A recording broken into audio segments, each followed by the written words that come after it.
I'll do it from tomorrow. For surely, and I will do it from tomorrow. And every time you say this, but you don't do your task, you keep postponing or procrastinating. If this video feels relatable, or if you know somebody, then listen to this video and watch this video. Welcome to my channel On Path, everybody. So today we are going to talk. Are you really being lazy? Are you really procrastinating? Or something else is going on in the background and you don't know about it? So let's decode this laziness, this procrastination thing, and why people are not people, most of the population is suffering from this. So now, before that, I would like just to address something. There are some people who are ADHD. Basically, they have hyper attention disorder in which they cannot focus on something for a longer period of time. And there are people who don't have ADHD but they are still procrastinating, still not able to focus, still being lazy. But actually, that's not being lazy. There are a lot of stuff going on in the background and they are just trying to avoid it. So, first thing, that is emotional instability. When we are going through a lot of emotions, what we try to do, we try to avoid it. We don't try to address our emotions, and that's why our brain doesn't feel like doing anything. It is our brain which is giving the signal to our body to move, to take action. So if proper flow of emotions are not there in your body, you are going to postpone your things. You're not going to complete it on time. You will complete it just a day before the day. Like, for example, if tomorrow is your deadline, tonight you're going to sit and complete your work and deliver. And the most surprising is that almost 99% of the time you are able to deliver all your stuff just by doing it last moment. But that creates a lot of panic and anxiety in your body, if you have noticed. So first thing first, because of so much of emotional instability, since childhood we are often being told that we are lazy, we are procrastinating, we just don't want to do our stuff and stuff like that in our families, that now our brain itself is constantly thinking that yes, I am lazy. And certain emotions that we are keeping in ourselves locked up, we are not properly filtering them or letting them out. Our brain is right now busy there and is not interested in motivating you enough so that you start something. So what you can do is, first of all, write down your emotions somewhere. I know you can think that it's a very simple tool and a lot of people tell this, but it actually works. When you write down what is going inside your head, what you're feeling, it really helps you lower your anxiety, lower your stress. And when those thoughts, those emotions are out, your body and brain can actually focus on something else. Try this out.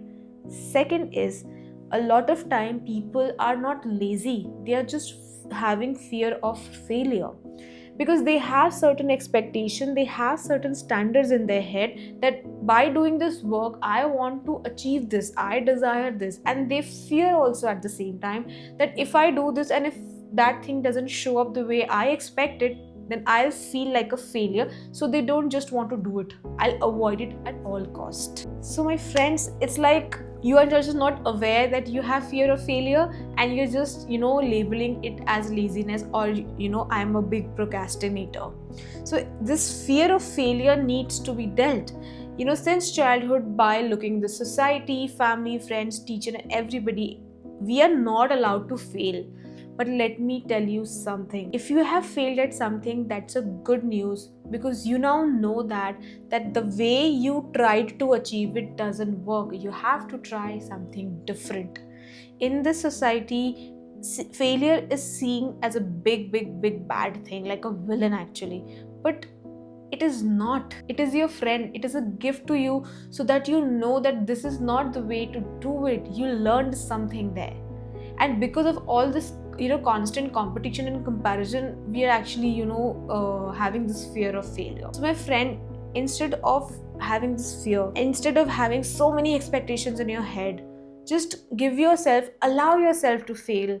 That it's okay if I fail, I will try again, I will do it again.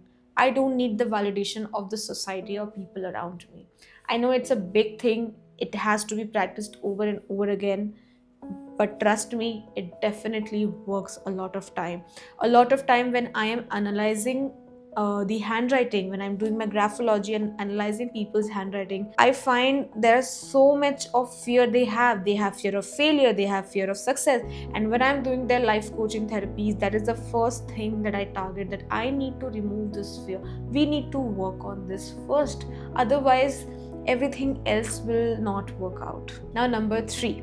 In number 3, you think that that task, whatever task that you are procrastinating, is very big to do. There are so many steps to do to complete that particular one task. So, my friend, break it down. Break it down to small steps. What will happen? Your brain will not go into anxiety. Oh my god, so much to do. I won't do it. But when it sees that, oh, it's just a very small task, I'll just do it anyway. For example, you want to go to the gym and you're not going. So, what is the first step to go to the gym? That you get dressed up. So, just get dressed up and we'll see the next. Then the next step. So, you have to, train your brain like that.